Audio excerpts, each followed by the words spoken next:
Hello, everybody. Welcome back in. Sorry, we were live a second ago, and I had a bit of a technical difficulty, and it's sort of cut us off. But yeah, anyway, welcome back to the channel.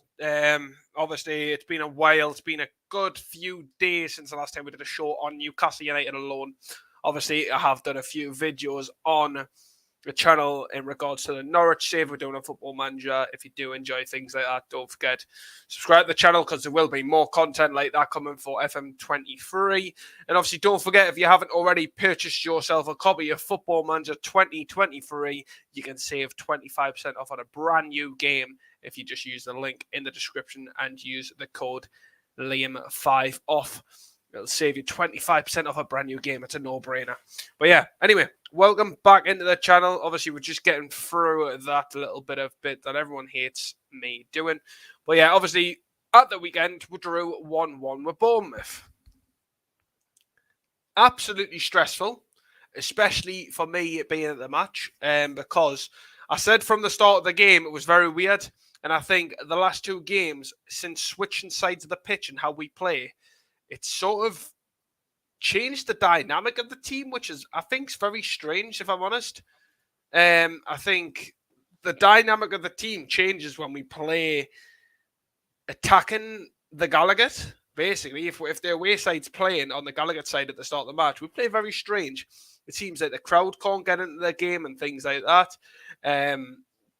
The last game I was at, which was, oh God, I think it was Palace. Yeah, it was. It was Crystal Palace, the last home game I was at. The atmosphere was weird. It was really, I don't even want to say the word because it concerns me. It was quite dead compared to like recent games in obviously St. James's Park. It was bouncing in the last obviously few games, but the atmosphere has been weird since obviously Bruno Guimaraes and St. Maxim got injured. So it was a bit of a shame. But obviously against Bournemouth, we did have Bruno back. Bruno started the game. Obviously, Botman left out of the starting 11 due to apparently picking up a knock before the game, which was interesting. But that game was very strange for me because we went into the game and we had a good starting lineup, if I'm honest. It was quite solid. Obviously, we had Isaac starting at striker, Fraser and Almira on the wings, Willock through the middle, Guimaraes and Joe Linton, Trippier, Shaw, Byrne, Target and Pope. That was the team line-out. We were by far, should have been the better side. On paper, we were much more the better side.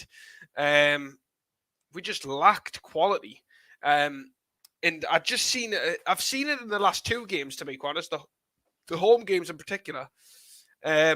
We're doing something different in set pieces, which I'm assuming they're working on the training ground because we're seeing it a lot more now. Trippier not taking longer outside the box free kicks. It's someone else, and Trippier's more or less on the outside. Trippier not really taking some of the corners, more or less sitting on the outside of the box, which is interesting as well. I think I did mention it to the guy that sits next to me in the match, and I did say it to him. I says, by the looks of it, they're looking to have Trippier on the edge of their box and potentially get fouled, which then means Trippier can take the free kick in a crucial position and potentially score. So it's a bit strange for me and how things have sort of shaped up in the last couple of games. But players we need to talk about, if I'm totally honest. A man called Fabian Shaw, obviously. If you're a supporter, you'll know who he is. Fabian Shaw, or Fabian Share, if you want to call him. It's however you pronounce him. I call him Shaw. People call him Share. So basically, he had a howler for me. There was sometimes he did some really good passes, but honestly, there was a time where I believe it was Trippier. Trippier was sort of trying to get over on the right-hand side. Shaw did a dodgy pass, and it never went back to Trippier for a long time after that. And Shaw, I think that's when Bournemouth scored, actually, because of Shaw giving away the ball. Just seeing some of the things Shaw did in that game just concerned us a lot. He didn't look anywhere near how he looked in weeks prior. So it just shocked me a bit with Fabian Shaw. I thought he was terrible. I really did. I thought he had a terrible game.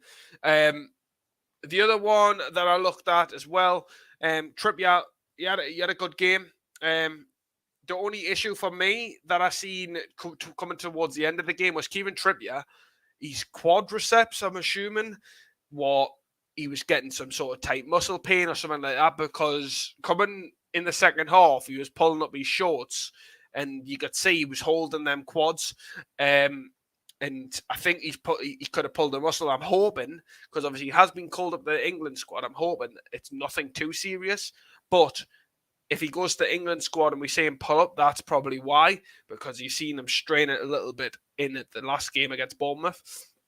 I'm hoping he doesn't get injured, because we've already got Emil Kraft out, and obviously we've got potential Thankyou coming in. Thankyou's a good player, don't get me wrong, but is he really anywhere near the quality that we have in Trippier, which is a big for me.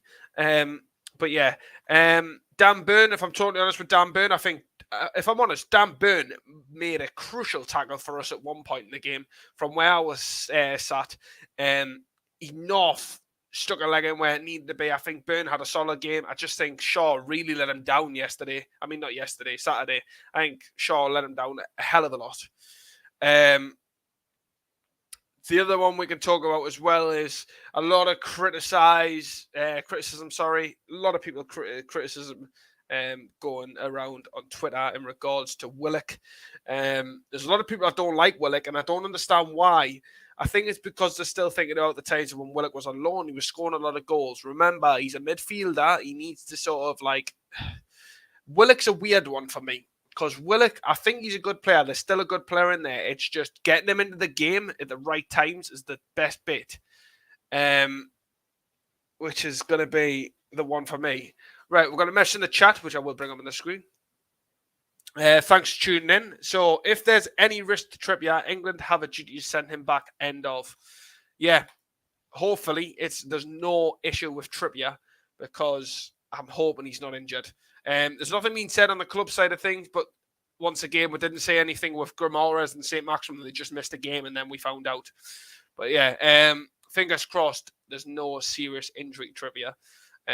Just looked a bit of a tight muscle. My thoughts on Isaac. See, the one thing with Isaac, he's absolutely sensational. I love him to bits. The only thing I have against him is he needs to start realizing that if he can't get into the game, he needs to drop deep and sort of help out and get the ball and feed it around and play with the wingers and get involved with the midfield and things like that. He needs to understand that that's how it works in this game. Wilson does it a lot. Obviously, we say Chris would do it too much, but it's just one of those things. I think he needs to sort of come and collect the ball a bit more and get involved that way. But he scored the penalty. Just talking about the penalty, I think obviously, if I'm totally honest, I haven't looked at the game. I haven't watched it back, but there was two handball moments in there for me where they probably should have been given, because it looked, from where I was sat in the second half, it looked as though there was like a handball incident where there was a player with his blatant arms out by his side, but I haven't looked at it back. I probably should have before the show, but I just haven't had the time to have a look at it back. But we'll come to the next two players, because these two really, really pissed me off in this game. Almiron, I think he's been mint. He has. So he had a really good start of the season. Don't get me wrong.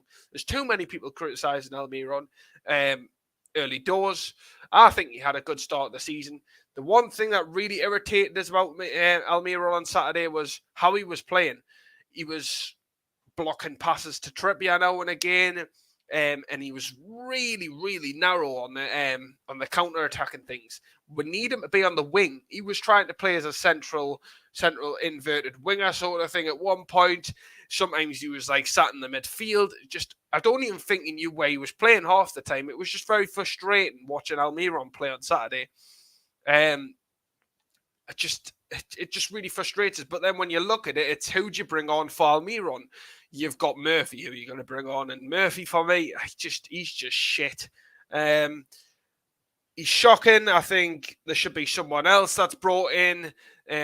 Hopefully in January we'll see some wingers brought in. I've already made a map on what I think going forward is hopeful of who's coming in on January. I'm hoping we're going to get two wingers. That's my honest hope, is a permanent signing and a potential loan coming in January, because we really, really need them wingers.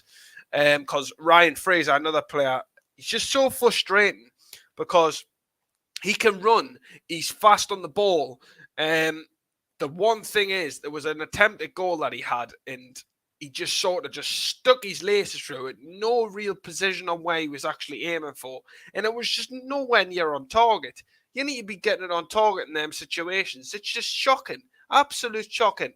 I thought he was shit.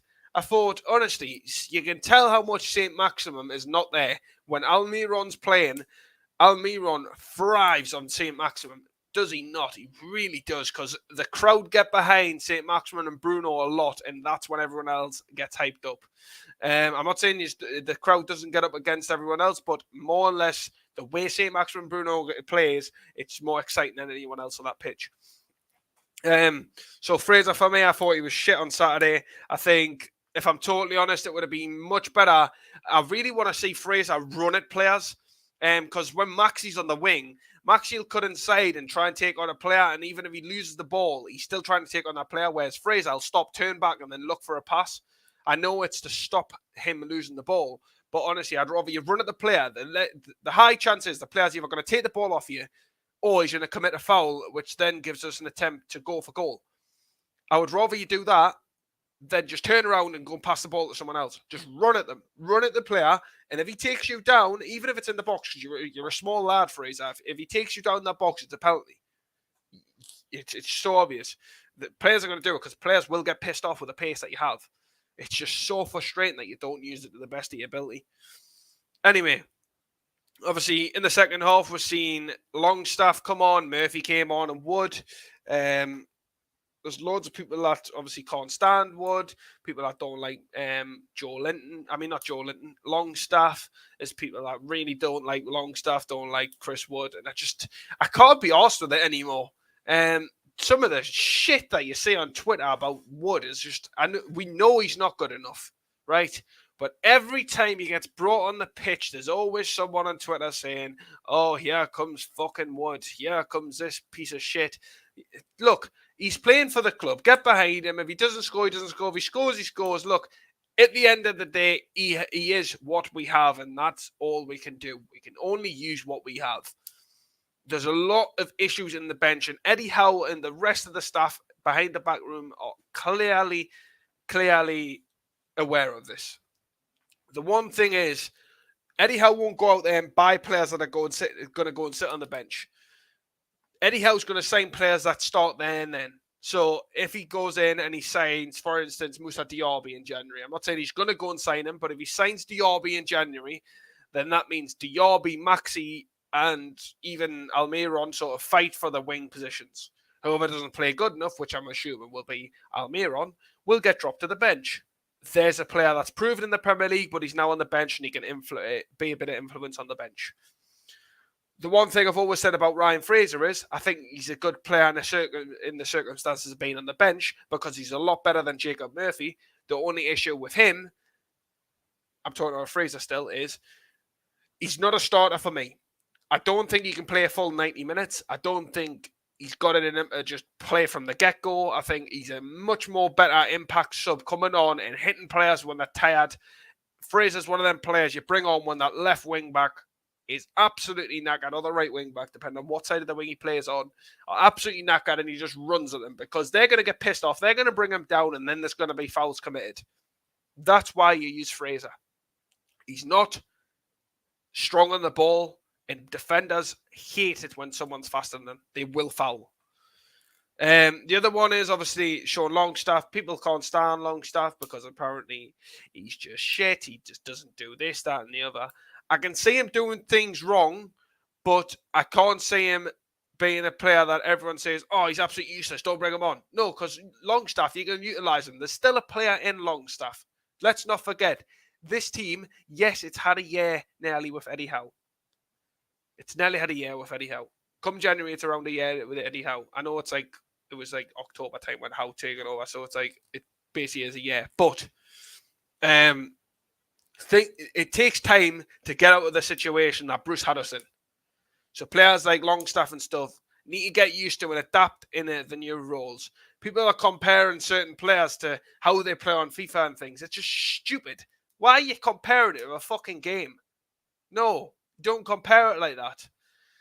There's some games where there's people up and coming, but it is what it is. Like, just the stupidity is unbelievable.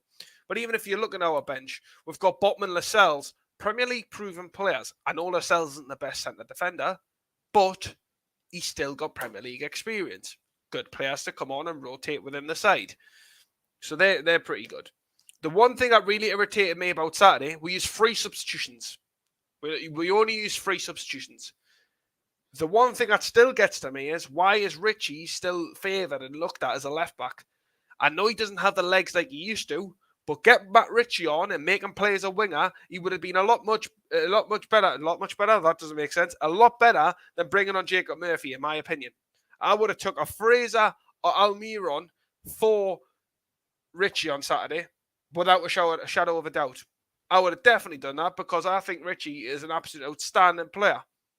I think he's still got it in him. I think Ritchie would put a ball in the back of the net better than Fraser at this moment in time. I think Ritchie's got enough about him. He's not as fast as Fraser, but he still has the legs in the game. He can still put a shift in. It's frustrating to why he doesn't get a chance in the team. That's one thing that bugs me. Why does he not get a chance in the team? Do you think we have a chance of getting Diaby, or will we focus on João Pedro come the summer? If Forest go down, would love to see Brendan Johnson at the club. So on this comment, I'm going to be totally honest. I think we'll go for Diaby. I think if Diaby's still in a situation where, if Bayer Leverkusen gets knocked out of the Champions League, / Europa League, or whatever they're in, if they get knocked out of that, I think we'll go for Diaby. It's only at the right place I can see we're going for him, though, because January is always much difficult than the summer, because they're not looking to sell if they're in a good position. The one player I think we will more than likely go in for, because of the state they're in and the way they're continuing to play, is James Maddison. I think Maddison will definitely still be on Eddie Howe's books come January. The only reason I think this is, obviously Shelvey will be back, but you can see how much of a miss it is to have Shelvey in that team to help Bruno push a bit further forward. So bringing Maddison in gives you that bit of creativity and something that we haven't seen in a long time since missing Shelvey. Obviously, we've got Bruno, we've got Joe Linton. But then you also need to remember, if Maddison comes in, he takes a place, right? So if Shelvey doesn't have a good week, then they're fighting in the midfield. But then that also means if Shelvey's on the bench, I'd rather Shelvey come on in the second half. It gives us depth. That's what we lack a lot, is depth on the bench of players that are proven in the Premier League. So if Shelvey went on the bench, you'd see him come on the second half. If Maddison had a shit week, you'd see Maddison come on the second half. We just need quality on the bench, because that's the one thing I've always said about Man City. Man City spend a lot of money, right? That's a proven fact. They spend a lot of money. But if you play against Manchester City, especially with the way the substitutions are at the minute, you can use 5 substitutions. Manchester City's got players like Mahrez on the bench. They've got players like Gundogan on the bench. They've got players on the bench like Consuelo can go on the bench at some points because Walker can play over him and things like that. There's just players on their bench that would walk straight into the Manchester City team.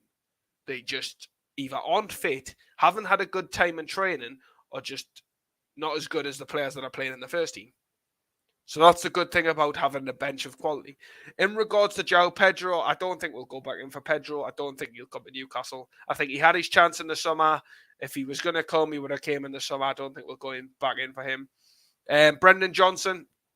I love Brendan Johnson. I've been a long-term admirer of Brendan Johnson. If Nottingham Forest go down, they'll be pretty much fucked. I think there'll be a lot of players in that Forest team that will want to leave at the end of that, and there'll be a lot of them with relegation release clauses, no shadow of a doubt. I think Brendan Johnson might even be one of those. So yeah, I would love to say we're going for Brendan Johnson. He's better than a lot of players we've currently got. So yeah, it wouldn't surprise if we went in for him. The one thing I would love to say in January is just quality in midfield, just overall bring in players that are going to really, really panic the first team. So you have if you have Maddison, there's going to be a lot of competition in midfield then, and you've got to obviously drop a defender or whoever on your bench. You've got to just the full the squad's going to get revamped. We just know it's going to take time, and people being petty, it's just, there's no point in being petty. It's going to take time. We all know this. They might have millions and millions and millions of pounds, but things take time. Look at Manchester City. I mentioned this in my Norwich save on Football Manager. Manchester City signed Wilfred Boney in back in the day. He flopped at City, but he was also an option to bring on. It's players like this that you can bring into the club that could flop. Look at like Chris Wood. He's flopped. He's had a shocker, but he's proven in the Premier League, and he's better than anyone else you would rather bring into that team. It's in my opinion. But on the high side of things is the good thing we've seen announced today. Elliot Anderson has signed a 4-year deal, I believe it is, with the club, and I cannot wait to see him. And I'm hoping he's not massively injured. I hope he's back for the next game, which I'm hoping is going to be a win, because we could do with a win. Fulham, which will be on the 1st of October. But yeah, I am very sorry about the delays in the streams and things like that. I will go on, and I'm going to do another stream after this, and we're going to play some Football Manager. But yeah, it's been nice to get back on and do a video for everyone. So thanks to everyone that's tuned in. Don't forget, obviously, if you're new to the channel, subscribe to the channel, hit that like, notification bell, and all the other good stuff. It's very much appreciated. Don't forget, obviously, if you are interested in getting yourself a copy of Football Manager, you can check out the link in the description, which is down below. It saves you 25% off a brand new game, and also you get beta access to the games. Don't forget about that, and it's a complete Steam version of the game. But yeah, thanks for tuning in. That's the end of the stream, and I'll see you hopefully not very long from this one. Thanks and goodbye.